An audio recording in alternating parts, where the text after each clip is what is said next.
I'm Mike, And I'm Matt. and this is the Coin Show.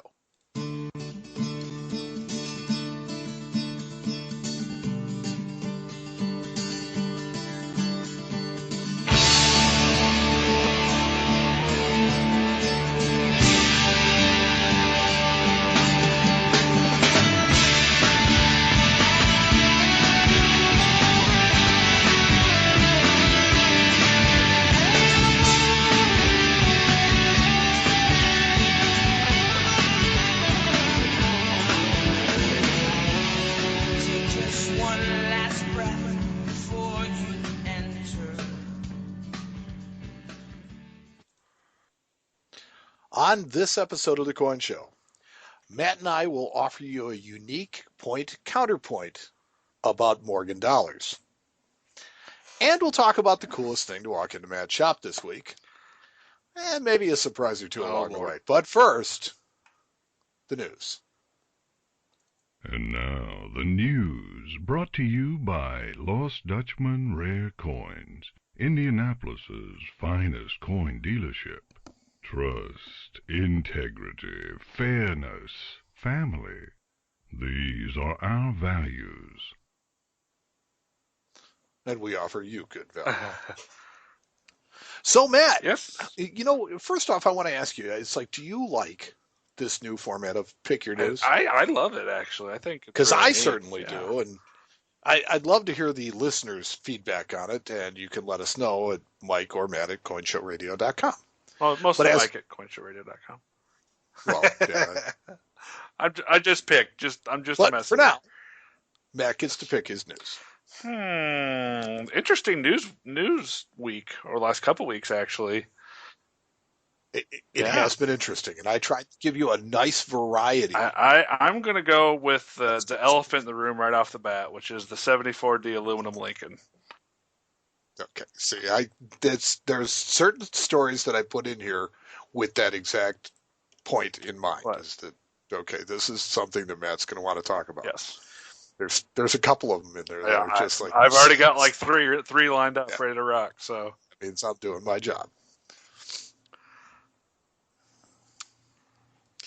CoinNews.net is reporting that the only known 1974D aluminum Lincoln cent has been returned to the United States Mint after decades in private possession and a relatively short, if not non-existent, legal battle.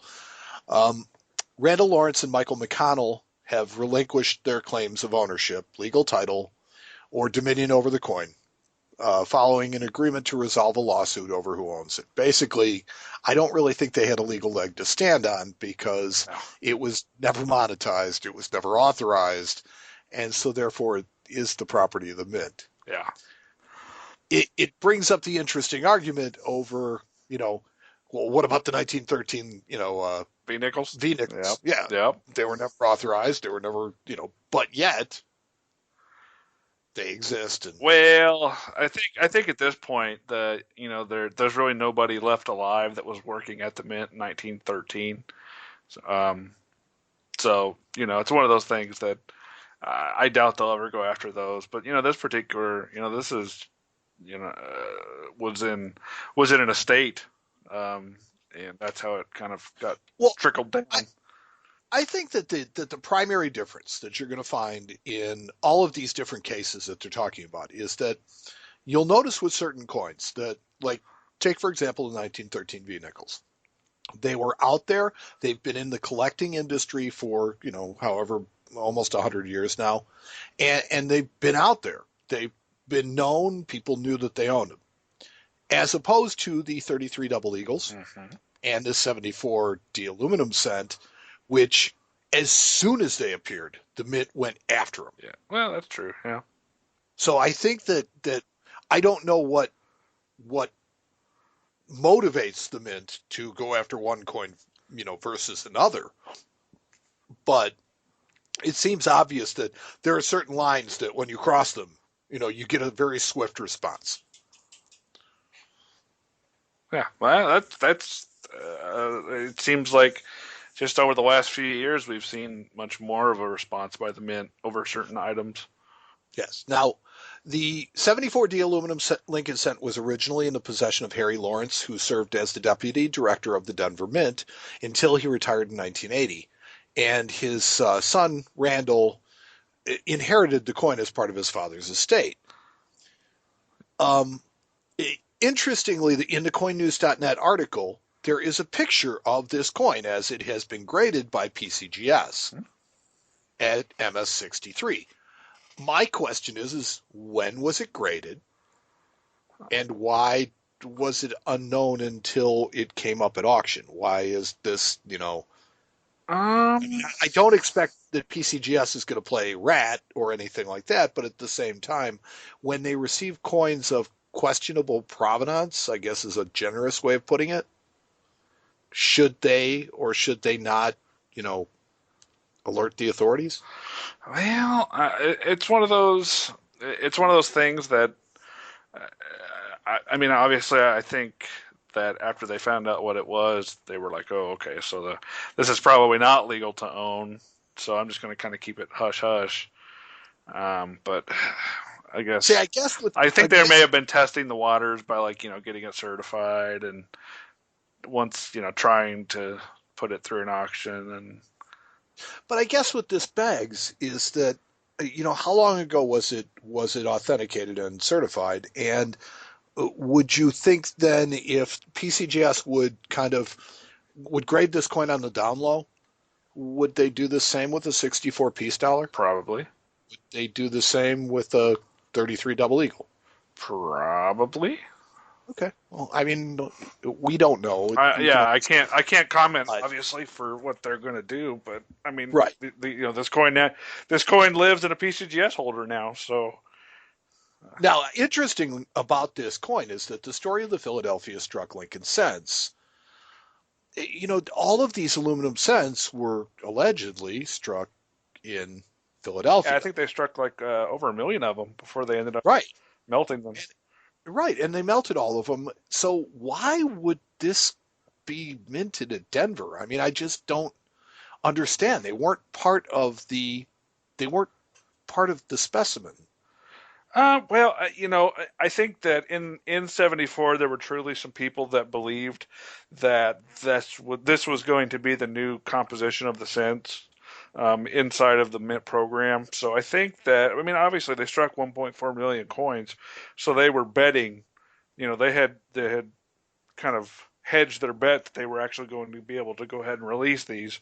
So I'm just guessing that they wanted to do a little trial run in Denver as well, and that's what they did.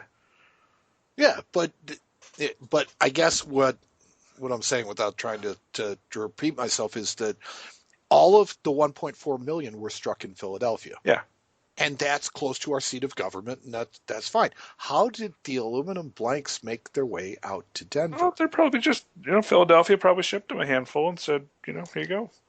Yeah, well, maybe so. They were just thinking ahead. Yeah, like I said, I'm fairly certain that they thought we were going to an aluminum cent, at least some people in the mint program. So, I mean, I would venture to think that it was done in a very innocent manner. I mean, it wasn't anything where people were trying to claim that they were just trying to get ahead of the curve and probably comparing notes as far as striking them. Maybe, yeah, here's a couple of blanks. You should probably strike these because we're probably going to start striking cents in this new composition. So check it out. Check it out with your machinery. See how it goes. This is what we've tried. Maybe it is just a craftsman sharing notes. yeah, I mean, you know what I mean? That's probably, well, yeah, I mean, that's my guess. Yeah, it's an innocent enough explanation for the existence of these coins, and I think that's more than likely how it shook out.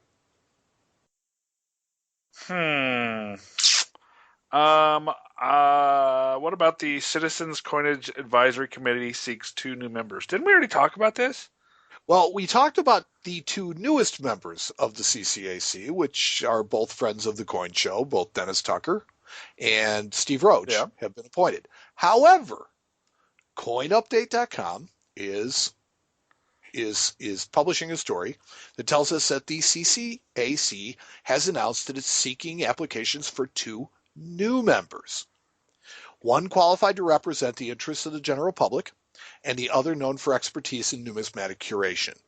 Huh. Now, there's 11 people on this committee.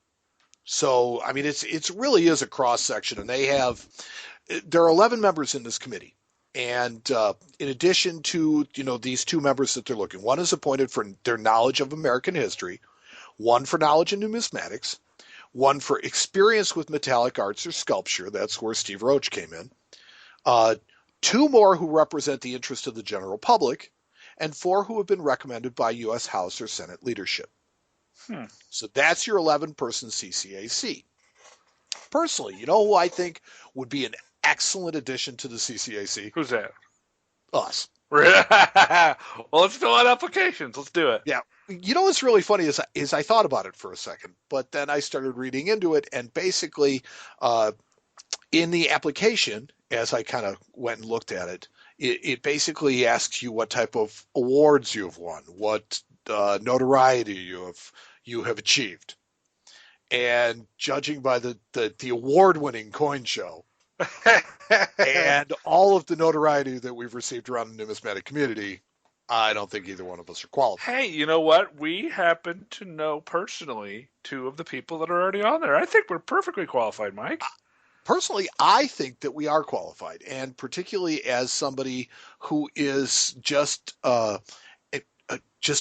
somebody who represents the interests of the general public. I think we do that every single show. Yes, we do. We try. And we try and represent it from different points of view, from the collector, from, the dealer. But I think that our point of view is kind of right what they're looking for. So, who knows? Fill it out, dude. You got a couple more days. If you would like to see us in the Citizens Coinage Advisory Committee, write us. Mike and Matt at CoinShowRadio.com. Let's see. What's next on Pick Your News?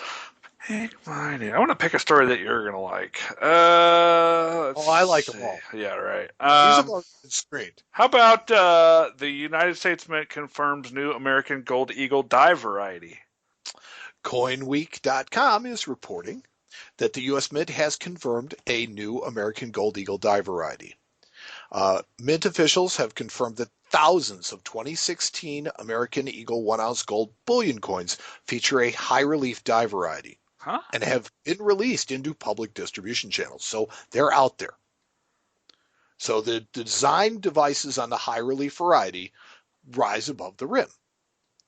So the easiest way to tell with these coins is going to be stack them. Yeah, I'm just going to be stacking up my $50 gold pieces. Yeah, I'm going to pull out all of my $50 gold. Yeah. I'm going to make a non-existent stack with them. But seriously, it is the defining characteristic of this. Now, Tom Jarowski, director of the United States Mint Office of Corporate Communications, says that Mint officials consider the anomaly, that's what they're calling this, to be a variant and not an error. And he adds that as many as 63,000 coins could have been struck with the higher than intended obverse relief. Now, the U.S. Mint has provided no explanation as to what caused this. They're throwing their hands up going, wasn't me. Okay. And a couple of the bullion purchasers were the ones that really noticed it.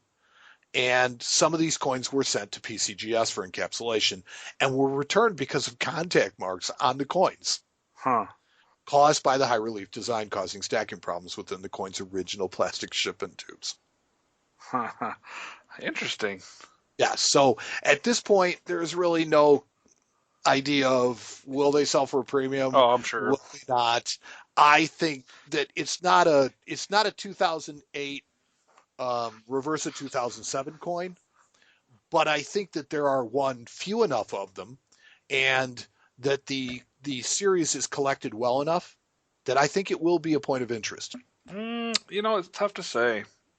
I mean, it's already an expensive coin as it is, and I'm not sure people are going to want to pay a whole big old premium for an already expensive coin. But I think it depends on what type of premium you're talking about, and then you have to also think about the fact that, okay, the people buying these coins, some of them are buying it just for a safe haven in bullion. Yeah, And But that's there are people that collect these, and the people that collect these have deep enough pockets to where I don't think that's really